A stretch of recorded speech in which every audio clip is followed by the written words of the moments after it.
Hey there, welcome back to MTG Collector's Corner. I'm back from MagicCon and I'm here to share my experience. Did you make it out to MagicCon? Well, you might see yourself in this video. Do you have a favorite memory from MagicCon? Or do you have questions about MagicCon? Well, leave those down in the comments. Also, after you've watched this video, if you're starving for more MagicCon content, go check out my podcast episode that I did all about MagicCon. So without further ado, let's head out to Vegas.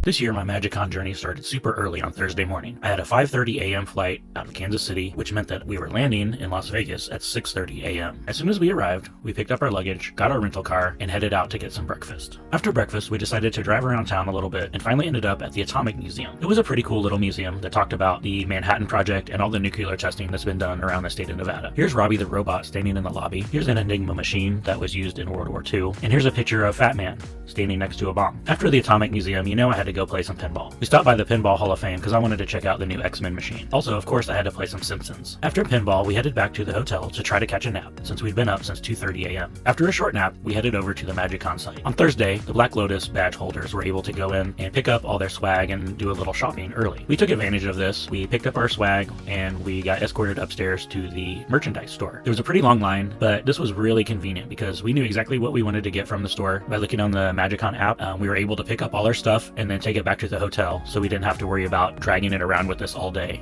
over the weekend. After we finished shopping, we decided to go grab some tacos from Tacos El Gordo. This would be the first of many stops here that we would make during our trip. After grabbing some tacos, we headed over to a party that was hosted by the ladies from the She EDH Discord server. I tested out a game that I put together that I was wanting to host throughout the weekend at MagicCon. I also got in a couple of games of Commander with some of the folks hanging out by the pool. Around midnight or 12:30, we decided to head back to the hotel and get ready for the next day. Friday morning came pretty early. We were up before 8 a.m. and headed over to the convention center. We arrived around 8:15 and there was already a super long line to get in for both the Black Lotus badge holders and everybody else waiting to get in general admission. Once they opened the doors, we were able to get inside pretty easily and head to the Black Lotus Lounge. In the Black Lotus Lounge, they had some juice, some pastries, and other things for breakfast. It's a nice place to hang out in the morning while you wait for the show floor to open. One of the cool things they did this year for the Black Lotus people was set up a Discord for us to use before the convention. This way we got to know some of the other people online before we met in person at MagicCon. I posted about my binder project in the Discord, and a few people promised to bring some cards to MagicCon for me. This guy brought me all of the Kaladesh snowlands. Every morning in the Black Lotus Lounge, there's usually some Wizards of the Coast employees floating around, taking pictures and signing things. I met Mark Rosewater and had him sign a land for the binder, and also Matt Tabak and Aaron Forsyth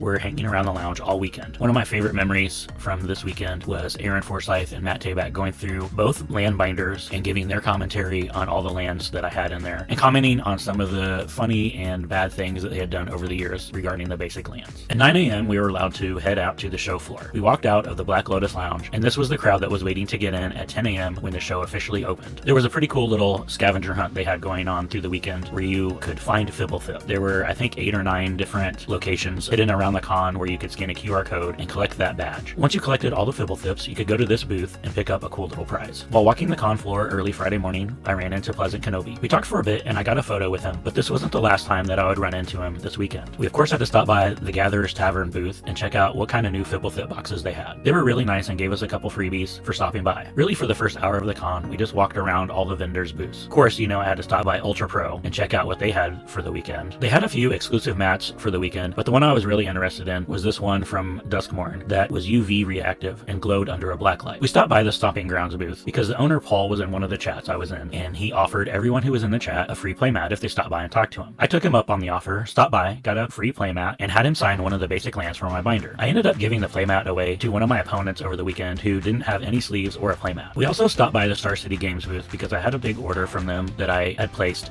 to pick up here at MagicCon. It was a bunch of lands that I needed for my land binder. More specifically, it was for the guild lands from the Guilds of Ravnica and Ravnica Allegiance guild kits. I spent a few minutes putting the cards in the binders and getting everything ready for the weekend. After heading upstairs, we went back down to get ready for our first event. It was the Unknown event with Gavin Verhey. I was excited for this event because that meant we got to open up Mystery Booster 2 packs, which you can only open up at Magic conventions. The format for the event was really weird. It was Commander, but not Commander. You had a Commander and it was 60 cards and you could play any color that you wanted. So it was kind of Brawl with no color restrictions. restrictions. I ended up using Gadok Teague to make kind of a prison deck, a green-white prison deck. My wife pulled Minsk and Boo, the Planeswalker, and built a deck around them. She was so excited to play me our first round until she saw what Gadok Teague did. She did end up winning our first game though. The cool thing about the Unknown events is it's very relaxed, it's very fun, and it's super casual. After you finish building your deck, you can just walk around and find an opponent. There are no pairings, there's no seed assignments. You just find somebody that also built a deck and play against them. This was our only event for the day, and we spent most of the day just playing games with our newly acquired cards. During the event, Gavin was walking around and signing stuff and greeting the players. Of course, I asked him to sign a land for the binder. In fact, he got to sign 2 lands. First, he signed the snow-covered island that I opened in the mystery boosters for this event. The second land that he signed was a land from the first set that he designed,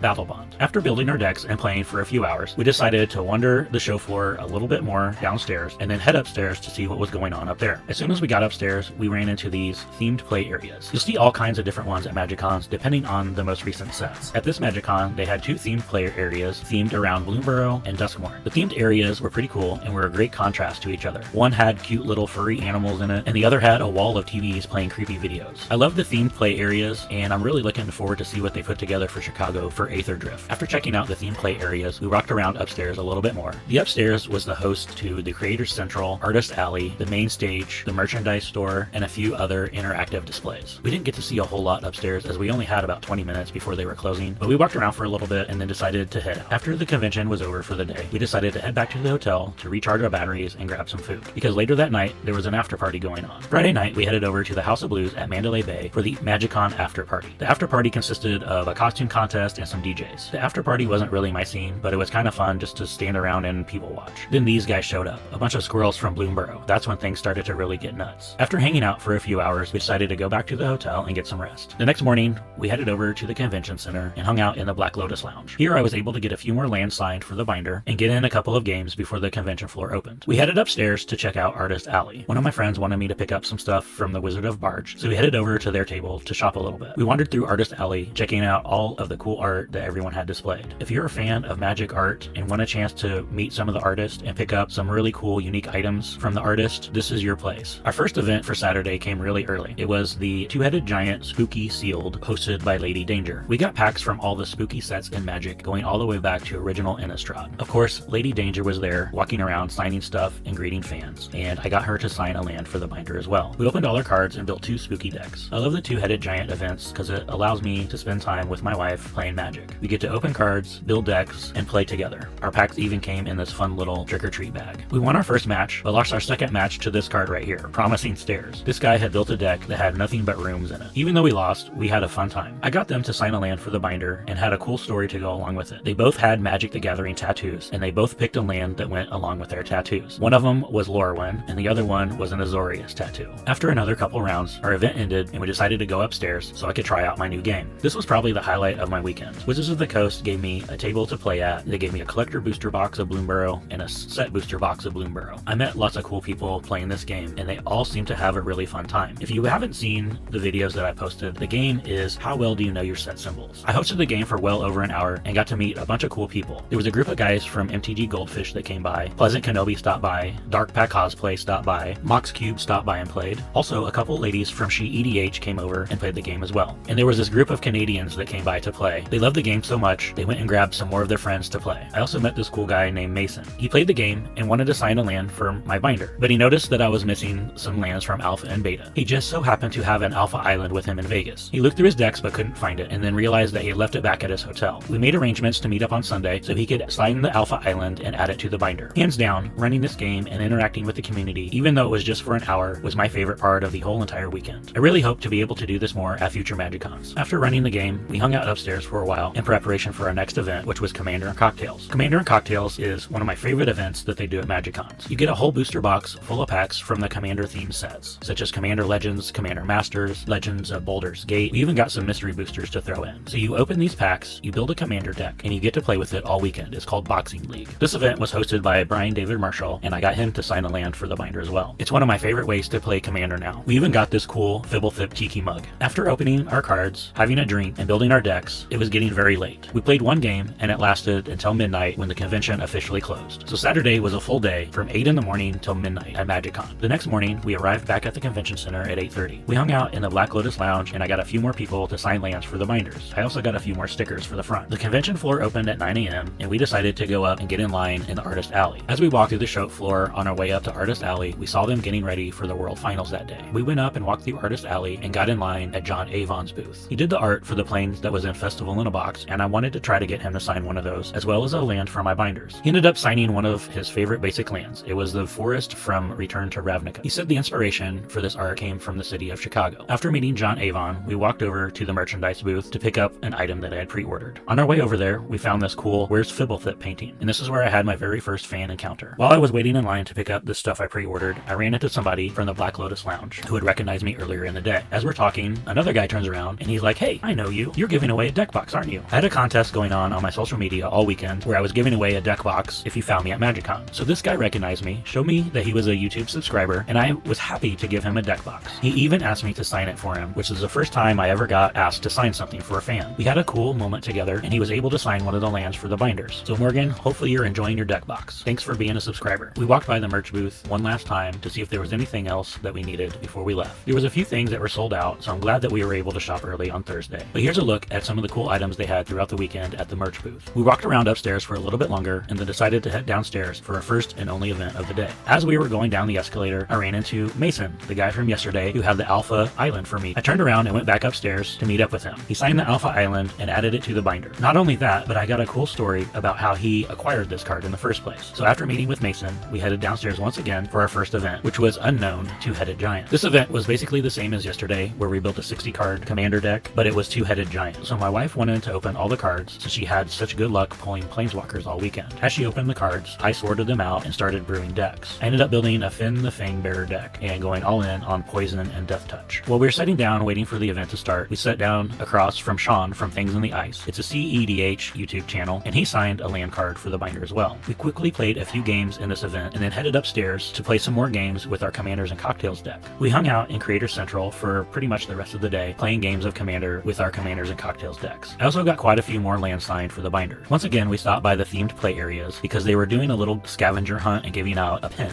At this point, the convention was about to close, and I forgot that we still had prize tickets to use. So we ran down to the prize wall to see what we could get with our tickets. I wanted to get a new deck box, but they were out of it. So I just decided to get a bunch of Modern Horizons 3-packs because I'm still wanting to get the new Ulamog for my Eldrazi deck. The prize wall is pretty cool. They have all kinds of items that you can choose from to buy with your prize tickets that you get from each event. They have uncut sheets, they have oversized cards, they have play mats, they have all kinds of accessories, they have older sealed product, they have booster packs, they have dice, they have binders, they have all kinds of accessories. Also this year, they have this one-of-one PC that was decorated with all the stained glass art. So after spending all our tickets at the prize wall, there was only a couple hours left at the convention. We walked around the show floor a little bit more, and I ended up running into people that wanted to sign land cards for the binder. There was also a person that had this crazy oversized autograph book card that people were signing. We decided to head back to the Black Lotus lounge for a little bit to see what was going on there and rest for pretty much the rest of the convention. I opened up my binders in the Black Lotus lounge, and a few more people asked if they could sign lands for the binders. This guy in Australia signed a land for the binder, and he has this teddy bear that he travels with who has its own social media account. We spent the last of our time at MagicCon hanging out in the Black Lotus lounge. After wrapping up a whole weekend at MagicCon, we decided to once again grab some tacos and head back to the hotel. Here's a look at most of the swag and cards and stuff that we got over the weekend. Overall, it was a pretty fun weekend, as MagicCons are probably one of my favorite things about Magic nowadays. We spent a solid 4 days playing Magic and hanging out with a bunch of super cool people playing the game that we love. As most people were wrapping up their vacation, our vacation was just getting started.